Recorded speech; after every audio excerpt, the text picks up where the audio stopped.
Alright, hi everybody, this is Will from Productions², and we're back to do another reaction for the Expanse. Let's kind of go over the last episode. Here we go. I have my notes dog-eared like we used to do in the olden days. We wanted to find stuff in notebooks. So, episode 3 notes. No. Yes. Possibly. It looks like there's stuff written on... Oh, that's 2. Okay, that makes sense. Alright, episode 3. I didn't write down too much stuff.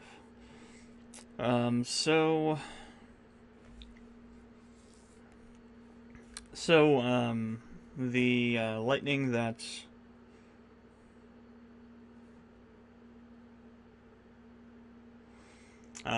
Holden started when he activated the Spire, travels along a line across the planet, so I think the other side of the planet, and then stops. Shortly thereafter, there are what feels like to be earthquakes. What they find out, though, is there's a spire that's like half jutting out of the ground, and it's spinning and like tearing up the ground, moving towards the spire they activated the stuff from. And my theory is that there's this device that's buried underneath the ground, or was back when they first activated it. This spire that's spinning around, is actually clearing or loosening up the ground for it to do something new, something else. So Holden and Naomi and the other woman see this happening, and Holden uses the Rocinante to fire a missile at it, conventional missile at it, and it actually does something, which is surprising. It hits it and at least stops it, if not outright destroy it. I think that it will rebuild itself and will continue, but I think that they've stopped it for now. That's what it seems like anyway. Interesting bit of lore about the lightning, or interesting stuff about the lightning they mention. As the guys studying it from the Edward Israel, he mentions that each bolt of lightning is actually a superposition of 13 bolts of lightning. So it's like basically like a 13 strand lightning bolt or something. Somehow there's like 13 different energy signatures or something. And there are 13 moons around Ilis. This got me to thinking, are there 13 spires? Could this have been a way, some sort of mechanism that uses gravity to do something? Like, for example, if all the moons are aligned in the correct order around the planet, and this thing is activated, what happens? How does it harness that energy from that kind of spatial anomaly sort of thing? We'll see what happens. I think that's going that way. I think that Miller was goading him to go because he knew that this event was going to take place, and during this event, this machine can become activated, which he had Holden do by it's supposed to become activated, which Holden did by removing the vine that was kind of gumming up the works and everything, as Miller put it. So, interesting to see what happens with that. What else on Ilis?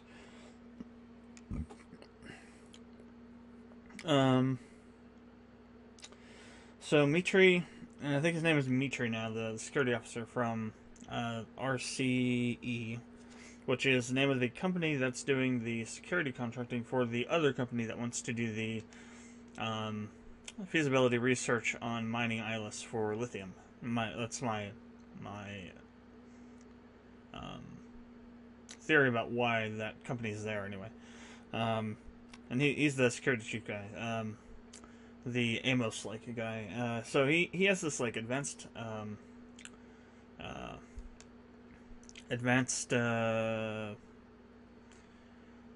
surveillance technology that allows them to kind of just like it's like a parabolic dish kind of thing where you like point it and it like pulls in sound from just faraway distances. But this actually will do that through buildings and things like that. So it's like a legitimate, spying device.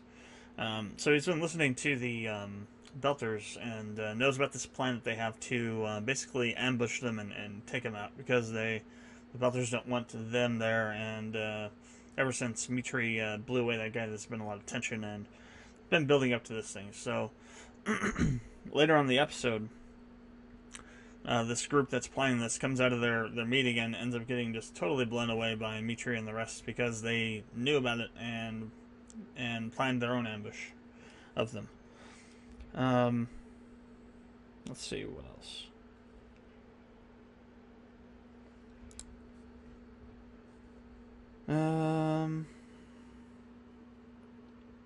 We get this scene between Amos and Mitri in a bar, and Mitri gets a really good idea of the cut of Amos. They're discussing things, and I forget exactly what the dialogue is, but basically it's to the effect of Amos says that they are alike, that he had a hard-on when he shot that guy, and that he'll do it again because of that, because he gets off on it. And Amos says, me and you were sort of alike. And after Amos does his thing, Mitri kind of leans forward, has a smirk on his face, and says, I forget exactly, it's something to the effect of, at some point, you and me are going to be bloodied, so they're going to, fight each other. And Amos basically leans back and says, why not now? I'm free now. And the guy smirks again, gets up and leaves. I think that he is like Amos, but he realizes that Amos is more of a badass than him. No. I mean, it's true, but no. He realizes that Amos wasn't joking. He was kind of half kidding, I think. Trying to intimidate Amos into backing down. And when he didn't, he realized, okay, this is a guy I have to watch for, and I shouldn't mess with him without caution. So I think that's what that was all setting up. So I think eventually they are going to get into some sort of argument or fight or battle, which should be interesting, because they're both kind of similar in their disregard for just killing people. Let's see, anything else on Eyeless?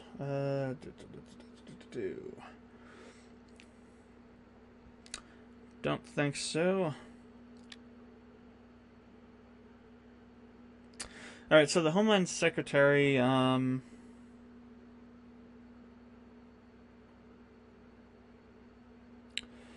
did not write down her name, her first name, but her last name is Gao. She's the one that was talking to Avasarala during the meeting about the unemployment on Earth. She has resigned and is running against Avasarala for in the next election for Speaker General of the UN, which really pissed Avasarala off immensely. So she has her campaign digging up information on her, and they find out that she cut in line for basic. She was on basic, and she cut in line for her educational degree or something. She used her connections to swift butter through the program, and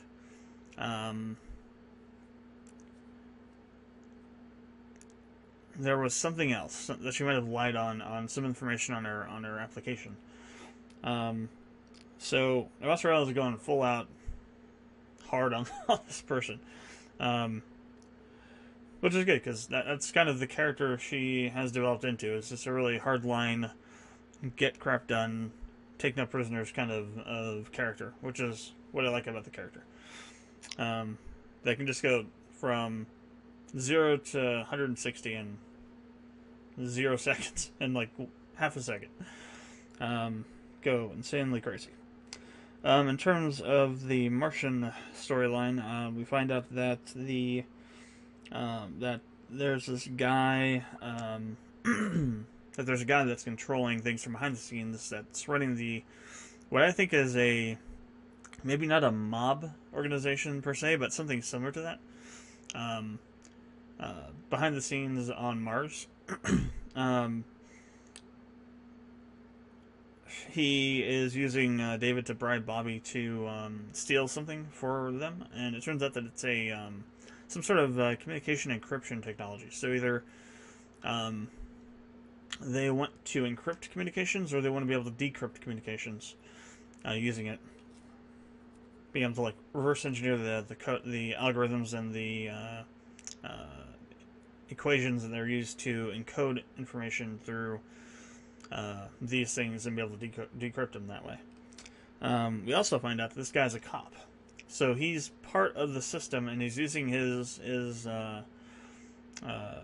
power as a cop to hide the activities of this organization.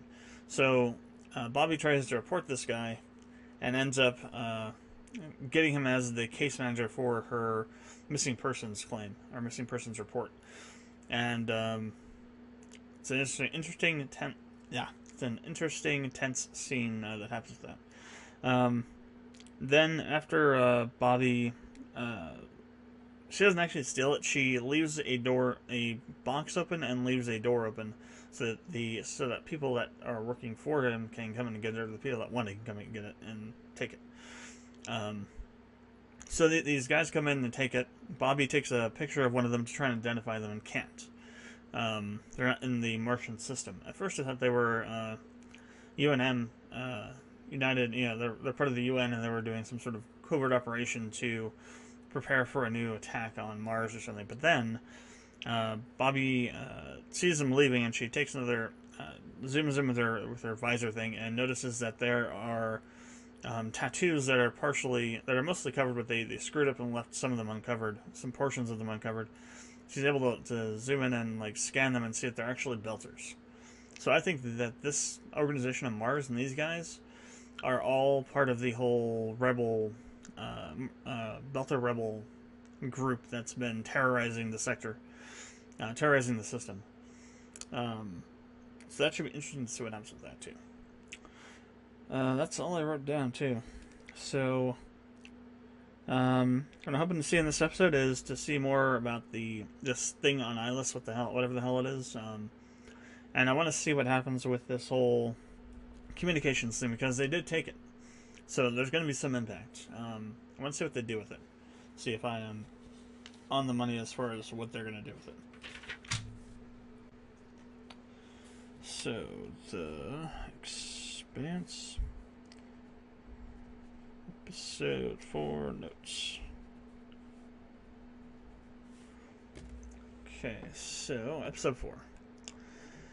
What are you called?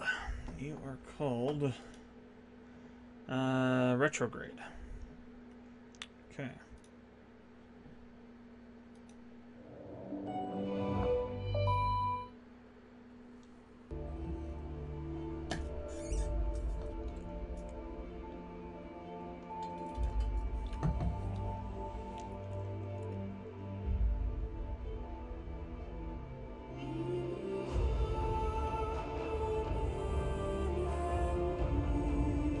But we're leaving. This is the end of that scene I was talking about. Amos.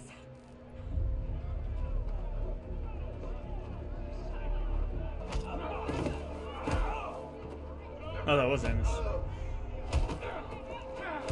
Get off him! Whose side are you on? That's enough! Get him.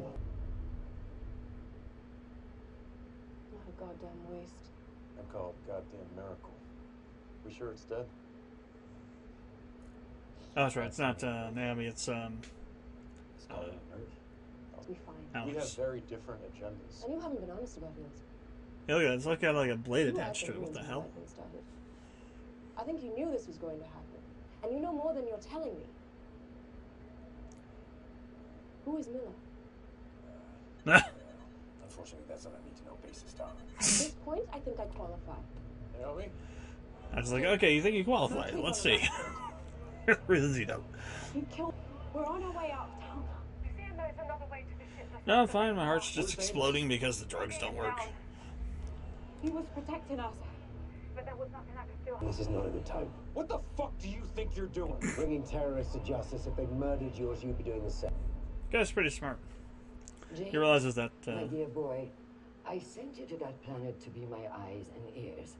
And now, large ruins that were supposed to be inert are shooting out lightning.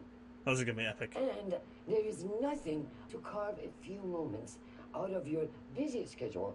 Pick up a goddamn comb and tell me precisely what the fuck is going on down there. Excuse me. No, sir. He's on it too, I bet. Shame to lose you over something like this. I'd be willing to keep this just between us. You would? He's in on it. Thank you, sir. He has to It be will in on never it. happen again. I promise. No. And that is, you could make it happen again. This tech we salvaged and put in storage just taking up shelf space. It's hard to keep track of it all. Your new associates might be in the market for other things. We've got a pretty wide selection. I committed a crime. And nothing bad happened to anybody. What's the harm in doing it again? I quit. Hey, come on. This is a great opportunity for both of us. I think he's in on it. It's not just like Stupid. he's not just like I want to get a cut of this or something. Tynan and the belt. Oh, this is Ashford's ship. Nope, guess not. Marco Naros. Oh, this is this guy. Is the man you want. Oh no, it is. Never Here mind. is your payment. Jeez, they really did him over. You don't seem like a guy who takes a beating well. Yeah, well, He next don't time seem you like fight, a guy they that takes just a shoot you beating in the well. head. You need to take this off. We're like, you don't seem a guy that like a guy doesn't kill people for giving him a beating. Oh, it's here. Yeah, You want to stay alive? You need to shut the fuck up and hope that Mercury forgets about you. yeah, that's gonna happen. Amos has got that look. Yeah, Mitri doesn't have many allies here. They don't have to, obey his orders. Interesting, so they're going around the back way. Is Naomi even gonna make it there? I always found her life story to be so inspiring. Oh. It was sad to learn that's all it ever was, a story. No. The truth is that Nancy Gower defrauded our government. So it worked. Better not be who's paying. I've been out of work a whole lot longer than you have. So wait, Naomi used to be with this guy? How sweet. Well, crap, you're fine.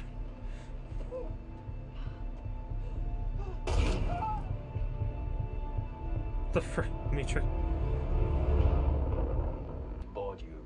Well, they won't enjoy the experience. Practically you. Or me. So what's the point?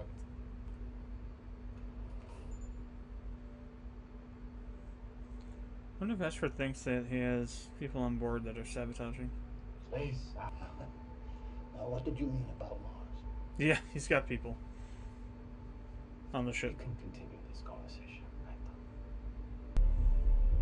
We were never going to turn you over to the Innis.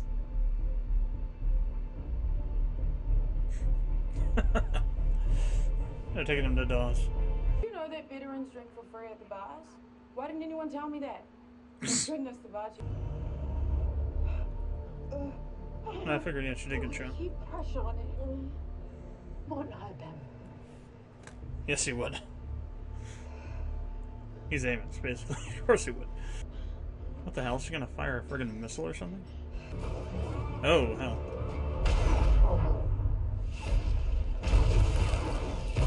Alex is like, quit wasting my ammunition, damn it.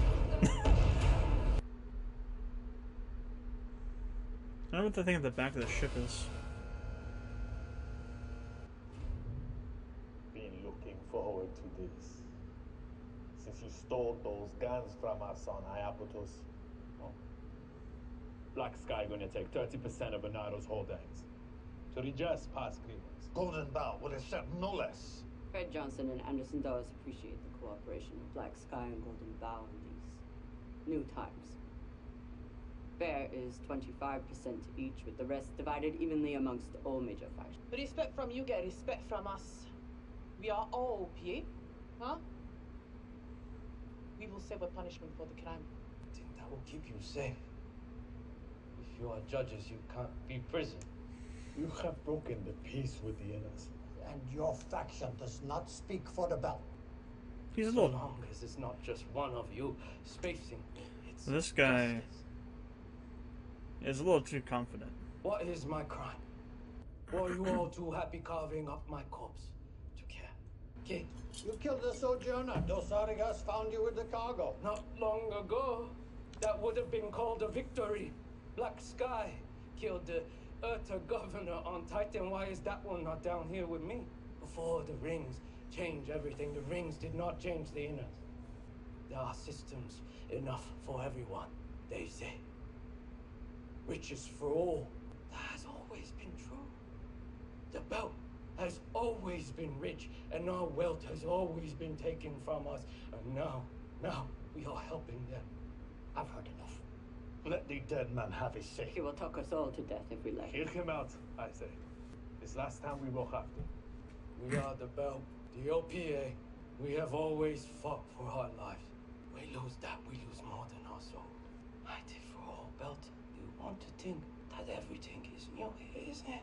A ring appears, and now we're making truces. A ring appears, so we hunt down our own kind, while ships built from all we mine fly to planets that we can't even live on. A ring appears and makes the inners kind and just and fair. After all their broken promises, what makes you think that they will honor them? Their hearts haven't changed. They gave us a seat at the table because they are weak and we are Ashford's strong. like... And they want to keep us talking until they find enough strength to ignore us again. Ashford's like, this was a mistake. I stole the inner ship and their cargo and gave them their people back somewhat worse for wear. And then I will sit quietly on my hands like a good little boy. Oh, bullcrap. Until the inners break the treaty, which they will.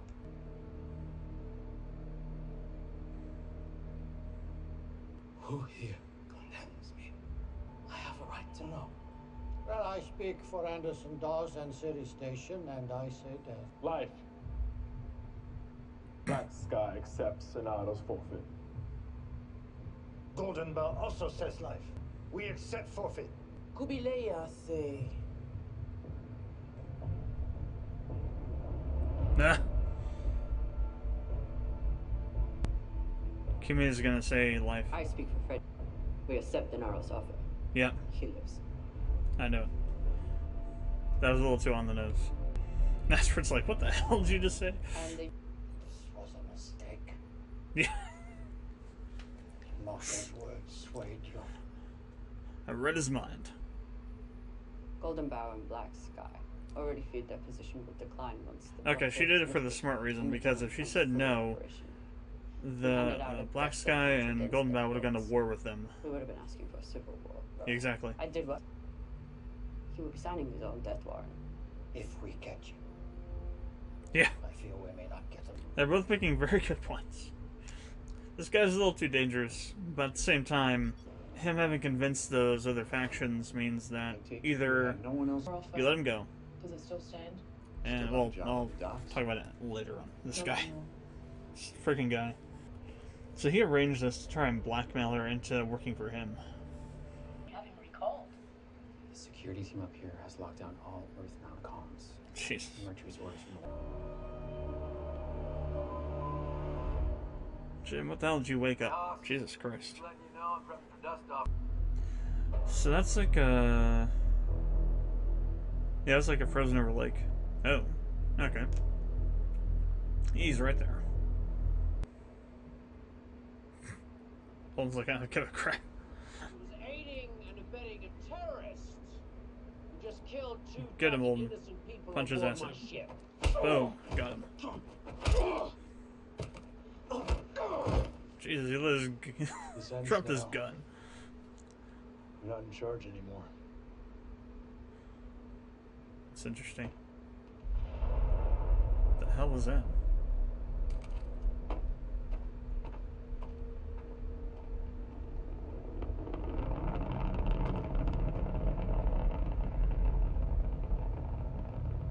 Oh, they left him down there.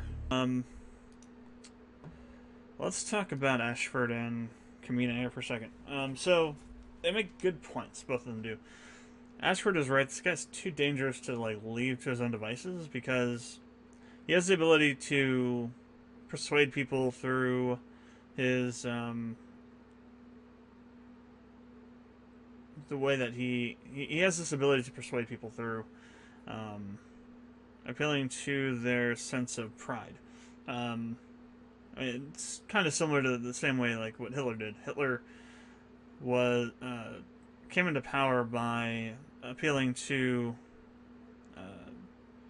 Germanic pride in a way, in a specific way, in like kind of like a nationalist sort of way, saying that the German people were really screwed over after the Treaty of Versailles. I think that was the World War I Pact, Treaty of Versailles, and that they didn't deserve it. That they were right in what they did. He used his charisma as a tool to basically, I don't say brainwash, but it is a kind of brainwashing. To basically kind of convince people that their first thoughts, their first judgment about what he's doing is wrong. That he isn't a terrorist. That he isn't fomenting chaos. That he's actually a patriot. That he's promoting patriotism. That he's correct, and that they've lost their way. He has that kind of an ability to change people's minds, similar to the way Hitler did. But Kamina's also right, though. If they kill him, the two biggest factions in the OPA are going to end up splitting off, and there's probably going to be a civil war. It's really a lose-lose situation. They either end up with a war with the Inners, against Mars and Earth at the same time, instead of Mars and Earth separately. Even if Mars is kind of in the crapper right now, I still think they're not ready for that. Though this guy is saying that they shouldn't be so sure. And that's kind of interesting. It makes me wonder if all this larceny that's going on Mars is not just a one-off thing. If the end of the war with the Earthers, with Earth, has caused a situation where they have so much military hardware, so many ships, just sitting around that they can't keep track of it all because they didn't plan for what would happen if the war ended. I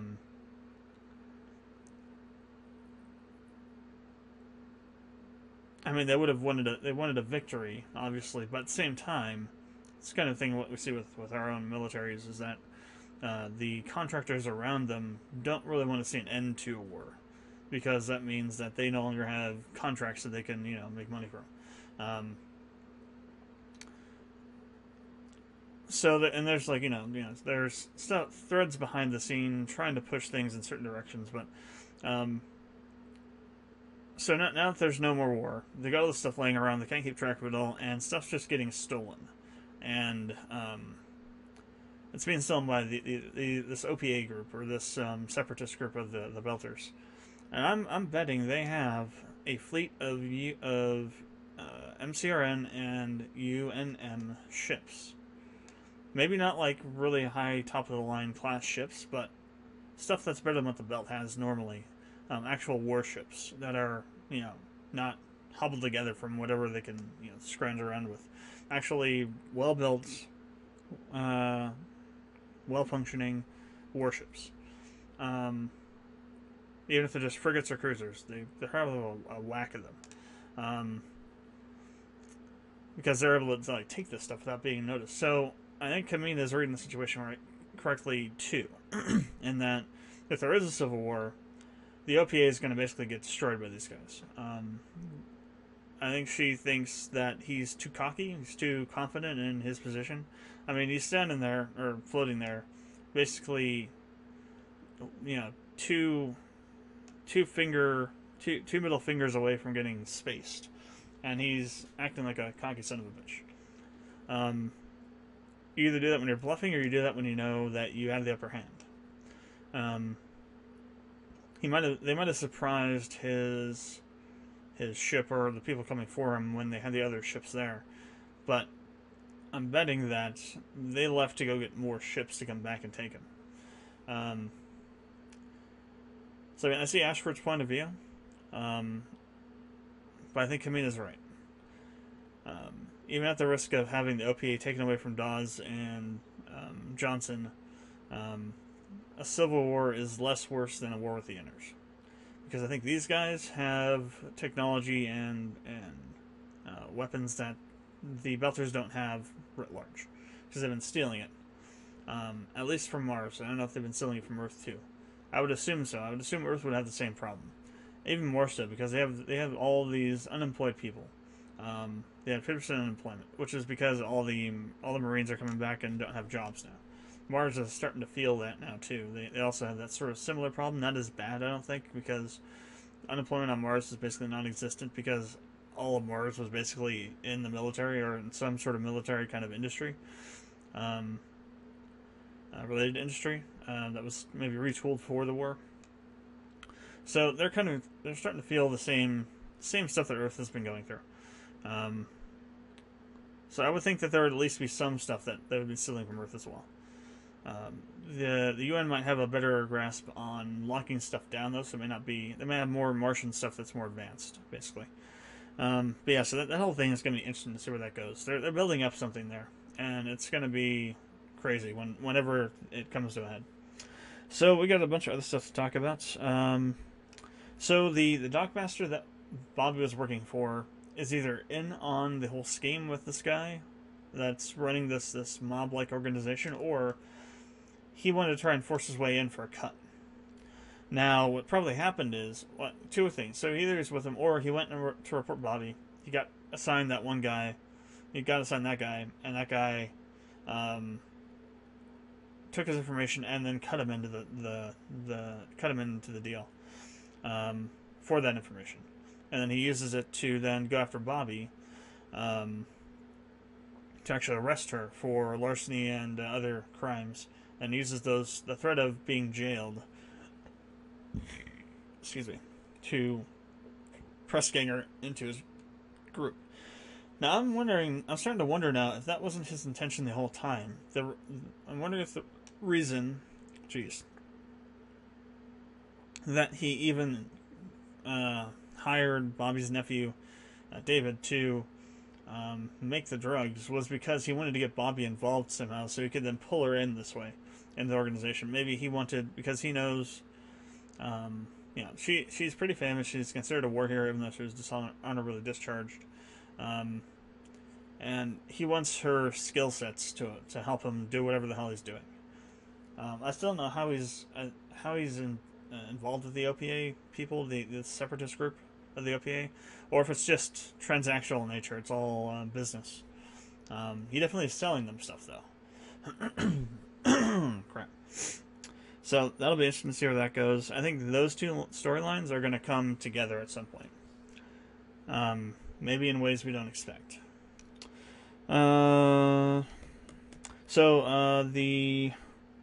Lucia, the Belter doctor, actually admits that she was the one that blew up the pad. So there's that. Mitri's right, that did happen. And it was the Belters. So he's a little bit justified, but he's gone way, way past where he should have. He's off the wall at this point, off the chain at this point. The Sojourner was broken down for parts and sold off, and they kept the cargo, and they're using it to fund something, probably using that money to buy stuff from the sky on Mars, and maybe somebody from Earth as well. What was his name? Marco. So Marco was also with Naomi, and she's the one that she had the kid with, Philip with.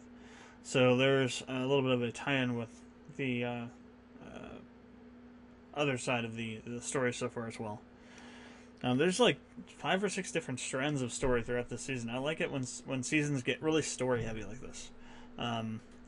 Where it doesn't work so well. It works with shorter series like this, where there's like 10 episodes. Where it doesn't work very well is like Stargate SG-1, where you have literally 1 billion different story points, plot points to start figuring out how to wind down. When you get to later episodes of Stargate SG-1, there are literally intros that reference things from the first season that were never really tied up, and they're using that now to finish off the story. It's insane on these larger shows when you start getting into this kind of stuff. When you have smaller shows like this, you get really story-heavy episodes like this. It's really nice because it makes the episodes seem a lot larger than they are, and it makes the series seem more than it is. The length of it seem more than it is because there's more story content per episode. The problem is doing it right. These guys and the guys over at Man in the High Castle know how to do it right. Some other shorter series, they do it and they screw it. And it makes the whole thing really bad. Like Season 8 of Game of Thrones. They tried to do too much too fast. If they had added on one more episode, or made each episode be an hour and a half to 2 hours long, they could have made it the best season. But they tried to progress Daenerys from sort of crazy to full-blown nuts crazy way too fast, and it rubbed people the wrong way. That's the only reason people hate that season, is because the pacing is so bad. If you show them the same season, wipe their minds of the burning, intense hatred they have for the last season, show it to them again, add in another episode and increase the episode length a little bit, maybe by 20%, and progress Daenerys more realistically through that, most of them probably wouldn't have a problem with it, because she was heading that direction in the first place. Every season that we've seen her progress through, through Meridian and the other slave cities, she's gotten a little bit more and more extreme, and her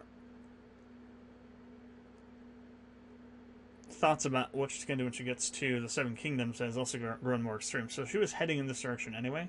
They just went way too fast. They jumped they jumped the gun, they jumped the shark at the last moment and made her go full dark way too fast. This show does not have that problem. The writers know what they're doing. They know how to pace things out right. They know how to sprinkle little things around and properly pay them off later. The last season of Game of Thrones was rushed, so I think that's why the writing quality was so bad. And that's a risk that all shows have in their last seasons, because the show's winding down. The studios are trying to offload stuff, whether it be staff or writers or sets and things. So they're trying to get things wrapped up quick because they don't want to continue putting money into it.